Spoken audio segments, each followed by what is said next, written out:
Thane police बांगलादेशींवरील कारवाईसाठी combing operation राबवणार आहे। सैफ अली खानवरील हल्लेखोर ठाण्यात सापडल्यानंतर पोलीस आता ऍक्शन मोडवर आलेत। मुंब्रा, डायघर, दिवा, कल्याण, भिवंडी, मीरा रोड, भाईंदर, वसई विरार मधील बांगलादेशींविरोधात आता शोध मोहीम सुरू करण्यात आली आहे। राज्यभरात आता या संदर्भात पोलीस प्रशासन सतर्क झालंय। बांगलादेशी घुसखोरी संदर्भात आता कारवाई करण्यात येत आहे, शोध मोहीम घेण्यात येत आहे।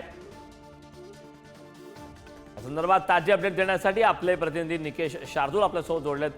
निकेश, एकीकडे राज्यभरात ज्या प्रकारच्या घटनांमध्ये वाढ झालेली आहे, सैफ अली खानवर हल्ला झाला, त्यानंतर बांगलादेशी घुसखोरी विरोधात कडक कारवाई करण्यासाठी आता पोलीस प्रशासन सज्ज झालंय। त्या ठाण्यात देखील आता पोलीस प्रशासन ऍक्टिव्ह मोडवर असल्याचं कळतंय।